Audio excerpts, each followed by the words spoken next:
I believe everyone has a story to tell. And I believe everyone deserves a little pampering. Welcome to Mannies with Grannies. I'm your host, Tiffany Marino. Join me while I sit down with a woman over 70 and get to know her while giving her a manicure. Welcome to this episode of Mannies with Grannies. I'm here at the Rouse Estates. Can you introduce yourself? My name is Barb Ellingsworth. 82 years old. I've been here for a little over 2 years, and it's my new home. Barb, thank you so much for welcoming us into your new home. Oh, you're welcome. How are you feeling today? Good, really, very good. Excited, nervous. No need to be nervous. It's all about you. You know yourself, right? Well, okay. Here, we can take your hands out of here, and you can just put them on the towel, and we'll dry them off. Both of them? Yeah, that's okay. fine. So you were telling me earlier what a typical day looks like for you. Well, like I said, I get up between 4:30, 5 o'clock, 5:30, something like that. Get myself dressed.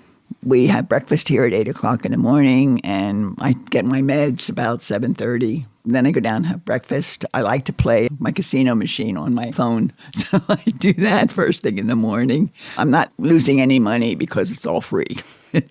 And then I go for breakfast, and then this friend of mine that you're going to be meeting, her name is Betty. She and I usually sit down in the dining room maybe for an hour and a half afterward, just chatting and just talking. It takes us up to about 9:30. Then there's usually some kind of an activity or something going on, all kinds of stuff, what we're interested in. If we don't go, we just hang out together. I come back to my room, and I work on my diamond art. I love my diamond art. What are some of your favorite activities that they offer here? My diamond art, that's my hobby. I have a flower garden pot I site on the porch. It's beautiful. My daughter bought it for me for Mother's Day. And then I help take care of the gentleman that's beside me. So his daughter comes, and we kind of work together at it. I love doing it. I had nice flowers and beautiful home where I would live before I came here.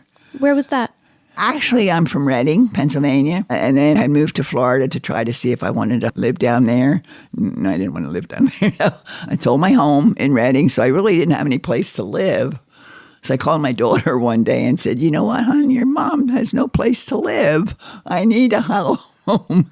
So they found me an apartment here in Warren, and that's how I got to Warren. That was about 20 years ago.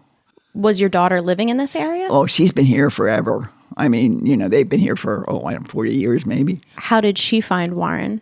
Husband. He came to Reading. He went to business school there. He got a job, and she met him there. Her girlfriend worked with him, and her girlfriend kept saying to her that this is a guy for you, So, yeah, they started dating. Dean was interested in doing banking. And he always wanted to come back out here. This is where he's from originally. So he was on his way out. So he finally made it here. They had a good job at Northwest. They adopted 3 children, and they have a very good life. That's so nice.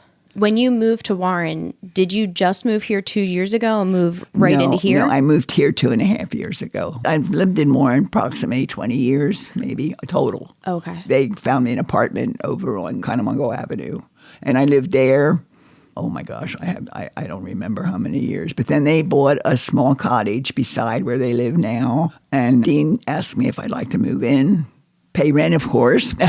You don't get anything free with Dean. Oh, he's not going to like this very much. You want me to edit that out? No, actually, he would love it. That's my Dean. Yeah. I lived out there for maybe 4 or 5 years, and I fell on the ice and broke all my bones in my ankle and the tendons and the ligaments and you name it. So I had to have it fused. Well, then I wore a brace, and then I broke all the bones in my toes, and then I had a knee transplant, and then I broke my hip. And I had so much fun breaking it the first time that I went and did it the second time, and that was it. The house sit down off the road, so I had 2 steps to go down, and then a short walk, and then 2 steps to go up into the house, and I couldn't do the steps anymore. And they wanted to travel. They had bought themselves a big, beautiful mobile home, and they didn't want to have to worry about their mother. So here I am. So it was time to move to the suites. Yes. I wasn't ready. I don't know if anybody ever is ready. I wanted to go home, but it was an impossibility. I just couldn't do it. I was a newbie here. I didn't know anybody. And I think I have a pretty good list of friends. Not everybody, but most of them. When you first moved here and you weren't thrilled about being here, how did you get through that time?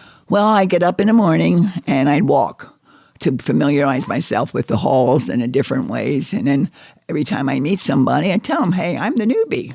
My name is Barb and I'm the newbie. So that's how I got to know a lot of the people. You were just putting yourself out there. I tried. I met some really good friends. Their world was my world, and, we just all got together. We're all here for the same reason. We're old. Really, basically, it's easy enough to take care of ourselves here. How long do you think it took you to get acclimated and feel happy here? Not really very long. I knew I had to be here. And, I guess when you know that, you just do it. They treated me very well here. I didn't have to do any dishes. I didn't have to cook. I didn't have to do too much laundry. We do our own as long as we're able. But ring my buzzer and somebody will come and help me. It really didn't take me very long to get myself back. And at that time, everybody was very friendly. You put some inflection on at that time. People were friendly with you. Are they not now? There are a few people here that I would not call my best friends. I should not. Maybe you ought to edit that part out.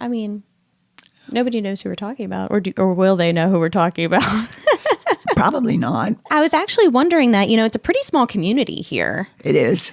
And I was wondering if there's ever a time where somebody might not like someone else. Absolutely. No, in general. Yeah. And how would that work out? Well, I'm not sure. You just avoid each other? I try. Yeah. And sometimes it works and sometimes it doesn't. There's a couple here, people that I don't particularly, like. They wouldn't have been your friend. No. No, ma'am. Probably shouldn't stay home. We don't want to make anyone upset. Well, I think a lot of these people don't have the extra phone and don't have podcasts. Won't even hear it. Yeah, no, right. That's right. So we can talk all we want. Well, I'm not sure about that either. Were you ever married? Twice. My first husband was killed in an accident when he was 37. I raised my two girls basically by myself. I had a very, very good husband. He was good man, good dad, good everything. We had a farm. We lived on the farm. I farmed, worked hard. So 8 days a week you work on a farm. But I enjoyed every minute of it. But when he was no longer here, then I just didn't want to do it without him. So then I moved into the suburbs of Reading in a really nice community, West Lawn. My kids were maybe 3 blocks away from the school, and it was perfect. I had originally thought maybe I would just stay here for 5 years and then go back up to Lancaster where I came from. Never happened. I just stayed here. What kind of farm did you have? Half of it was trees, woods. The rest of it was farmland. We farmed.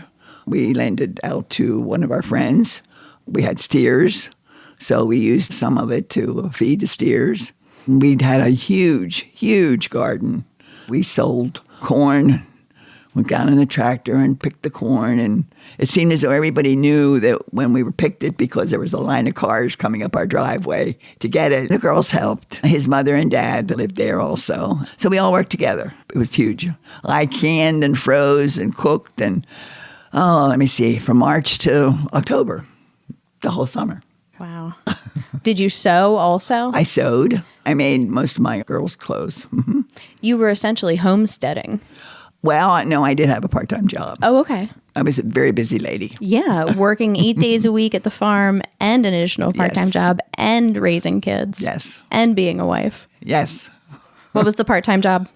I worked at a buck store. It's called Two Guys. It's similar to Walmart. After I moved to Reading, then I knew I had to get a full-time job. So I looked around and I took the kids on a nice vacation. After we moved, I looked for a job after we got back, and I found a wonderful job for the Teamsters. I worked for the Teamsters organization, and I had a good job, really good job. What did you do for them? I was a pension computation person. I did pension computations. You want to retire? You come and see me, and I do your pension. I'll tell you how much you'll be going to get a month. I also helped write applications. I did a little bit of everything for the pension department. We were busy, very, very busy. Did you like that job? Oh, I loved it. I loved it. What did you like about it? Everything. I'd like to get up in the morning and go. I mean, because it was always something different. And I met a lot of people over the phone, but it was when it was ready to retire, then it was ready to retire. And I did. I was 59 when I could retire. I had the benefits and I had the everything. So I was done. How did you meet your first husband? Oh, my. I lived in Reading. No, I'm sorry. I lived in Leola, which is outside of Lancaster. We went to a relative's house for a party, and he was there. And the lights went out, and I ended up sitting beside him. And the next thing I knew, he asked me out. And he drove back and forth every day, which took him at least over an hour to see me. So that's how I met him, and it was wonderful. We went together for about a year, and then we got married. And had 2 children with him, and he was a wonderful father. And then we lived on the farm, and we worked together. Can you tell me about your wedding day? That was a long time ago. Nervous, extremely nervous. It was wonderful. It was beautiful. It was a nice day. It was in May. How old were you? 21. I wanted to make sure that I could sign my own marriage license. So we waited till I was 21. And he was also 21. It was time. Today, I know the kids don't get married until they're, 35 or something. And that's okay, too. I lived together for a while. That's okay. What are your girls' names? Lisa is the oldest one, and Lori is my youngest one. Lisa lives here in Warren, and Lori lives in Reading. How far apart are they? 20 months. I know. We went from diaper bag to diaper bag. There was no in between. But when I was done with Lori, I was done. That was it. Done. Did they get along growing up? I don't know how to say that. Yes, basically they did. Once in a while they would have a spat. But when they got a little bit older, then it was a little bit harder. Each of them had their own way. They were both 2 different children. Lori took her dad's death much harder than Lisa did, I think. I mean, they both did, but Lori was a little bit different. It was hard for me to get her to talk to me and understand that she was very, very close to her dad. Lisa was too. How old were the girls? Let me see. Lisa was 14, and Lori was 20 months younger, so that would have been 12. It's not a good age to lose a father. Can you tell me about what happened? We lived close to his parents. We had the big stone farmhouse, and they lived where the garage was. They had built themselves an apartment above. We got along very well, and he would chop firewood for them. One day he went down, and a tree fell over him. He cut the tree down, and it toppled right over top of him and hit him in the chest, and that was it. It was a Sunday afternoon. That sounds devastating. It was. I was scared, totally, completely scared. I was alone, basically. I had 2 girls. When I turned around, they were standing behind me, and I knew that I had to be a father and a mother at the same time. Thank God for my dad. If it wouldn't have been for my dad, I don't know. He helped me find a new home for us. He just was there, and like I said, I don't know what I would have done without my dad.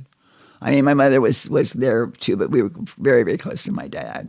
And he lived in Leola, which was about an hour away. So we spent a lot of time on the phone. And I don't know what I would have done without him. Mm-hmm. It was just, he was there. Just big chest and a lot. Growing up, was your dad a strong presence? My dad was a very good father. There was 4 of us kids. We were poor. He was trying to set up a business of his own. So we didn't have a lot of money, but we had clothes. We always had food. We had a good home, good parents, lived in a nice home in a suburb, nice neighbors. What was the business? He started a plumbing and heating business on his own. He did very well toward the end, but boy, in the beginning, it was tough to start with, especially when you have 4 kids. So you had 3 siblings? Yes, I had 2 sisters and a brother. Are they all still with us? Yes. Mm-hmm. Yes. Do you get to see them? Occasionally. Since I came here, not as much as I'd like to. Since I've moved to Warren, not as much as I'd like to. But we keep in contact. We text each other. We try to get together over the phone if we can. Christmas time, I try to send them something like my diamond art. Thinking back to your first husband and losing him, you were saying your father helped you get through that time. Yes, he did. Was there anything in particular that he did that helped? Well, he was my person. I mean, he was my backbone. He was my person that was strong. He helped me a lot. I had questions about the girls, how to raise the girls. He helped. I bought a home just for the three of us. He helped me with that. He was in the real estate business at the time, part-time, and knew a real estate agent where I was going to live. And they found me a home, a beautiful home. I had a beautiful home. Like I said, I don't know what I would have done with my dad. He was my backbone. He was my stronghold, I guess, my pillar. How did you meet your second husband? There was a couple places that I would hang out, and he would hang out there too. So, yeah, that's how we got together. And we lived together for about 5 years. He wanted to get married so badly, and I wasn't ready for that yet. I could have lived with him for the rest of my life rather than get married. But with the kids, we didn't know where the kids were going to be. Lori was going with someone at the time that was in the Marine Corps. She was going to get married when she got out of school, which she did. And so who knows where they were going to live. And Lisa had met Dean, and they were on their way out west. So I didn't know where they were going to be. And I wanted the kids, just the kids at the wedding, for the second wedding. And that was it. I didn't want no big deal, no big nothing, just a nice dress and nice suit and maybe a couple people for supper. And that was it. I just didn't know where my kids were going to be. And that's who I wanted at my wedding. And that's why I got married. I didn't really, you could probably edit some of that out. Of course, they don't know who I am anymore, I guess. His kids. He had kids? He did. I was his third wife. It's strike three. He had been married before, and he had 2 stepchildren with her. And then the first time he was married, he had 2 boys. So we had a household. The kids didn't accept me very well because they thought I probably had taken their father away from them, and we had some problems. And they were pretty much on their own by the time we got together. I mean, I was 40 years old, so they were on their own. They had their own families and their own homes and their own lives, and they just really didn't accept me very well. What was your second husband's name? Rodney. We got involved with the Shriners, heavily involved with the Shriners. What is Shriners? It's a Masonic organization. It's helping with the hospitals, doing a lot of charity work. We did conventions, and we did all kinds of stuff. I mean, mostly weekends. Every weekend we were gone. So we were busy for about 20 years, and then I got tired. I wanted to be home. Did you end up getting divorced? How did that marriage work out? He passed away. I wasn't very happy. I wanted to quit. I was tired. I wanted to be done. And he wasn't ready yet. So we weren't getting along too well at the end. And he had a heart attack, and he passed away. I wonder why nobody takes me out for coffee. You've experienced a lot of loss in your life. I did, but I survived. I try to do the best I can. I try to be as strong as I can. I try to do the best by myself. I'm very independent. I was taught that with my first husband, taught me how to be independent. Thank goodness. What did he do that makes you say he taught you how to be independent? Taught me to do things for myself. Put the oil in the car, do all that kind of stuff. Change the tire if I had to. Worked on the farm, drove the tractor.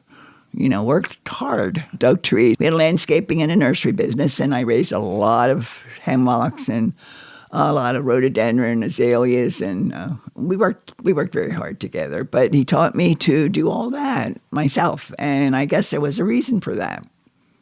So when he passed away, I was, like I said, I need my dad. But a lot of the stuff I think I did on my own because I could stand up on my own 2 feet as much as I could. I mean, I tried. But when you have 2 kids like that, and it's difficult. That's where my dad came in. But we survived. Do you have any advice for someone who's experiencing grief? I was a grief counselor for a short period of time. There had been a couple other women who had gone through what I did. I had a phone call from a friend of mine and wanted to know if I wanted to be a grief counselor for a little while, and I did it. The best advice that I could give him was just get up in the morning and look in the mirror and say, hey, I made out yesterday. Let's do it today. I worked with them, trying to get them over the hard part, like my dad. I loved doing it to try to help someone at that point because I knew what they were going through, but I enjoyed that. But then it got to the point, too, where I just felt that that was just pulling me down, too, so I quit that. You were having a hard time separating the emotions? Well, sort of. Plus, I had my girls, and I needed to have a lot of time, spend time with my girls as much as I could at that time because they were both going through a lot. They were both getting to the point where they wanted to have their own families. I needed to spend the time with my kids. They may not believe that, but I did travel a lot. I ran around a lot. I made some friends when I was 40. We had a good time. I really did, till I met Rodney. I shouldn't say it that way, but I did. Where were some of the places you traveled? I bought a timeshare in Puerto Rico, San Juan. I used to go down there by myself. I loved it, by myself. And traveled just wherever anybody wanted to go, I was ready to go. Do you have any stories from your travels you could share with me? No. Yes, you do. I know you do. I'm not sure about this. You know what they say, when in Vegas, stays in Vegas. I met some really very nice people, especially when I was alone. I didn't have to worry about the kids. They pretty much took care of themselves at that point. In fact, I think they had their own lives. So I enjoyed it, traveling, and I met a lot of people. We kept friends with some of them. Some of them I didn't. You walk on the beach, and you go to shows, and you do all that good stuff. What would you say was the happiest point of your life? When I was 40. That time that we're talking about. Yes. Yes. The kids were no longer behind me. They were sort of on their own, and so was I. I was free, single, just had a good time. Was there anything that inspired you to live up this time of your life? A little bit of everything. We worked hard on the farm. I loved it as long as Lee was there. But then it was time for me to make my own life, and that's what I did. And then I met Rodney, and of course we got involved with the Shriners. So I had about 5 years that I did that by myself. I met 3 widows, so we were sort of in the same boat, and we did have a good time. That sounds like a good time. Yeah. Trying to make the best of a not good situation. Well, you have to. I certainly couldn't sit in my house and cry. Right after Lee died, I did, but you grow up. You can't do that for the rest of your life. You go crazy. What were you like as a teenager? Oh, it was kind of scary for me because we were poor. My dad was just starting the business, and I worked. I tried to go to college for a year and a half. I was living at home because I couldn't afford to go to a campus. So I was living at home, which meant I still had my friends. Things just didn't work out. I was fine at home. My parents were very good to us. The 4 of us got along fairly well together. So I didn't have any big problems with being a teenager. My senior year was my best. We consolidated our school. I was the first graduating class from the new consolidation, which was 1959. It's a long time ago. We had a really, really, really good class. There was only 80 of us. Today it's, 480 or something, So we got to know everybody. And we traveled around in big groups. We didn't date. We just traveled together. All of us were together. Guys, us, girls, wherever. Have you been to a high school reunion? Yes, I was there. I did go to the last one. My mother at that time was living in an assisted living place just like this. And she had an apartment with 2 bedrooms. So I stayed with her. It was a couple miles from where I had graduated from. So I got together with some of the old friends. It was a whole weekend, and we had a good time. So I think that was the last one that I had been to. They had decided they were going to start doing it every 2 years because we were dying. We were getting older, and we were losing some of the classmates. And then I hadn't gone to any of those. By that time, I was just sort of running around doing other stuff, and just wasn't interested really, I guess. Growing up, did your family always have a car? Yes. We had a car and a truck. My dad had bought a truck for the business. And we always had a car. Mm-hmm. 3 of us at the time were able to drive, 3 of us kids that were able to drive. So we did have a problem trying to use the car. There was a bus I used. We had bicycles back in that time, and you walked. I mean, heavens, the kids today don't want to walk. We walked. I mean, if we wanted to go anywhere, we walked. The school was not too far from where I lived, so we walked. We had a rec hall when I was senior, and we redid a room, and it was kind of like a big rec hall, and we all just sort of met together after basketball games and things, you know. We just all went together after I was done working.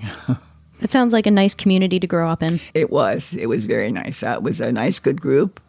At that time, there weren't the drugs and the alcohol and the whole stuff like there is today. I feel sorry for my grandchildren because they're not going to be able to grow up like that. I'm assuming they're going to have to make it on their own, and it's going to be tough. At least for me, it will be, because I look back now and I think, oh, well, it was tough for me, but nothing like it is today. I have, 4 grandchildren, and I have 5 great-grandchildren. How does that feel? Lovely. I love them all. And the neat thing about that is they go home. They come visit, and they go home. We had a big picnic here on Sunday, so we all got together. My daughter, my grandson, his girl, their baby, and 2 little great-grandchildren. We had a good time. Oh, that's so nice. Right now, I'm trying to be more of a, not private person, but set my own life. There's plenty of room for the kids, but they're too busy. I mean, today the kids are busy. And she works, the baby's mother works, he works, and they try to regulate their schedules so that they don't have to have a babysitter, because babysitters cost a fortune today. I do get to see them. Lisa, my oldest daughter, adopted 3 children. They're still in the area. Michael's just had the little boy. He has 2 children of his own with another woman. I'm not exactly sure where my one granddaughter is. She's just sort of took off. The other one is living in Erie. She works in Erie, and she lives in an apartment by herself. So that's the story of my kids. I love my kids. Everyone has their own thing going on, and you're making your own thing, too. I'm making my own thing, and I think my son-in-law and my daughter are now doing their own thing, too, because the kids are no longer home. I'm not there. And when they went on their first vacation, when I was here, she had called me and said this was the first time they ever went anywhere that she wasn't worried that I would fall. And that made me feel really good. I knew I had to be here. Whether I wanted to be or not, I knew I had to be here. And in the beginning, I put up a fuss, but we worked it out. What's it like watching your kids grow up? I think it's wonderful. One of them got into some trouble, but he survived. He now has a wonderful little boy, he has a good job, he has a wonderful girl. They all survived. We spent a lot of time on the road with the Shriners, and that was a lot of my regret that I didn't spend more time with my grandchildren and my children. You can only do so much. And when you're traveling with the Masonic organizations, it was like, I was pretty much up on the scale too. So I was traveled Monday through Thursday. Thursday I would go home, pick up another suitcase, and go then with the Shriners on Friday, Saturday, and Sunday. Come back home Sunday night and start all over again. What were you actually doing for the Shriners? My husband went through the line.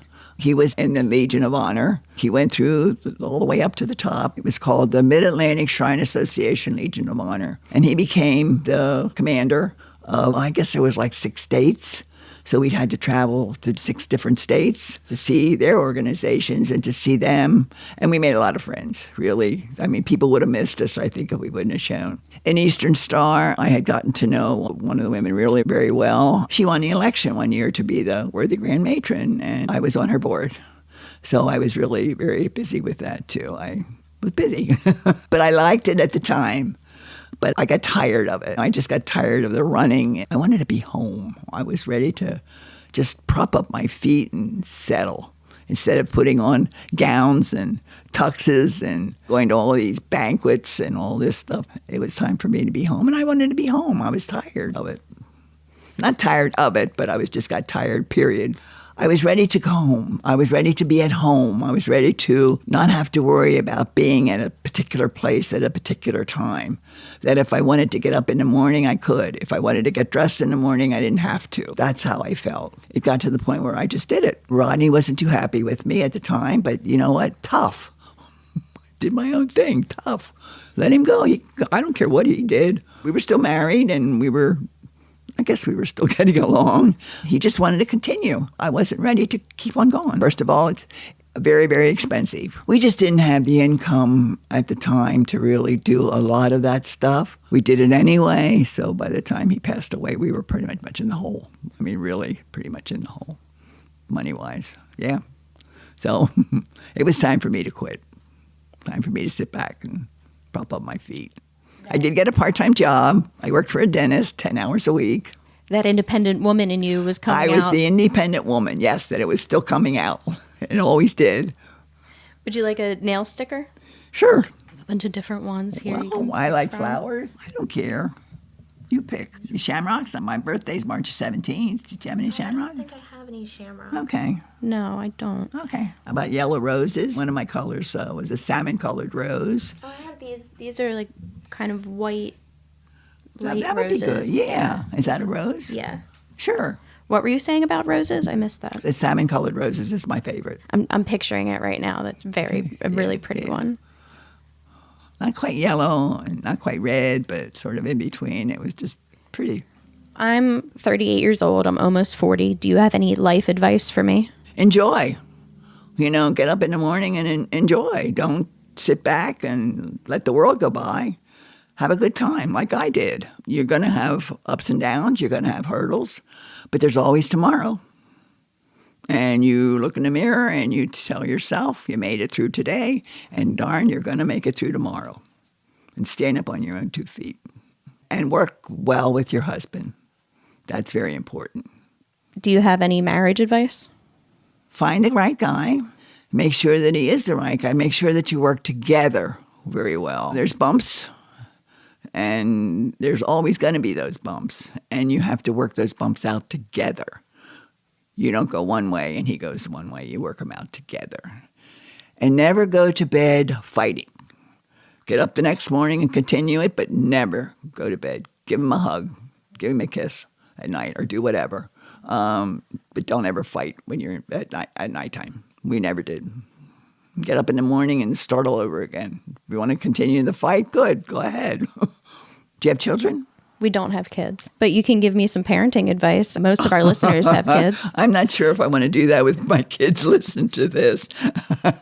Do the best you can with them, and go with the flow. Whatever they're doing, try to and get involved, which is something that I didn't do, which I regret, really regret, because I was on the road. My husband and I did that for 20 years, so I missed a lot with my kids. Don't do that. You're telling me that you regretted that time. Will this be the first time your kids hear you say that, or have you spoken to them about this? Well, they know. They know that I should have spent a lot more time with my grandchildren. There was a lot of things that my grandchildren did that I didn't go to, which is my fault because I was just involved in something else. My son-in-law will tell you at that time that was the most important thing for me. And actually, he's probably right in a certain way. They had some things going on with the kids that I didn't go to because of that. And that's what I regret the most, is that I didn't attend all their stuff. It's pretty big of you to be able to sit here and talk to me so vulnerably about this, things that you wish you would have done that you didn't. Was there something that you were able to be retrospective in this way? I think by regretting not going to spend more time with my children, by getting involved as much as we did with the Shriners. Now, understand that it's a very good organization. I don't know if I know now what I know. I don't know if I would have gotten involved as much as we were. When Ronnie died, we had this great, huge amount of people that were our friends. Now, this you don't have to edit. They were our friends. They were the best friends we had. He passed away, and nobody showed. Mm-hmm. Why do you think that is? Well, because I shouldn't say it this way, I guess, but I think you use each other. He drove wherever we went. We bought a van, and he drove. Lots of times it was for free. Nobody got paid. Wherever we went, we would set up a hospitality room, and we would have all kinds of booze and all kinds of alcohol and stuff in our room. People came to that, but when I needed them or when I needed a friend, no, they just went somewhere else. found somebody else. I was really upset about that whole thing. If I would have known at the time, I would have never gotten involved as I was, unfortunately. It just seemed as though they use you. And I don't like to say that because it's not an organization for that. You can edit part of this out if you want to. I don't care. Okay. Or you can leave it in. I don't care. Okay. I like your attitude. Do you think now you have a better sense of who a real friend is? Yes, much better. A real friend is the one who will sit by my side and listen to me. If I have a problem here, I have some very, very close friends here. I can talk to most of them about something that may be going on in my life or something that may be going on here that I'm not happy with. We talk about that stuff. We have a good time. We laugh. I mean, mostly laugh. We just have a good time, you know. At 82 years old, is there anything you're learning right now? Every day, it's something new. You learn something every day. You may not think so, but you do. And in 82, yeah, I'm still learning. Do you have any goals? My goal right now is to be as happy as I possibly can here, make as many friends as I can here, and just be here. Be good, try to go with the flow, which is sometimes very difficult to do. Like I said, I do have a lot of people that I can count on here. I wouldn't trade that for anything in the world. I wouldn't. Well, we are at the end of our manicure here. And that was that was easy. It was fun, right? Yeah, wow. Yeah. How do you like your nails? Oh, I love manicures. Yes, ma'am. Oh, these roses are cute. Yeah. Yes. Very Perfect. nice. It was so nice talking to you today, Barb. That was fun. That. Yeah. Thank you so much. Oh, you're quite welcome. Thank you for listening to Manny's with Grannies. I hope you enjoyed learning about someone else and maybe even learned a little about yourself.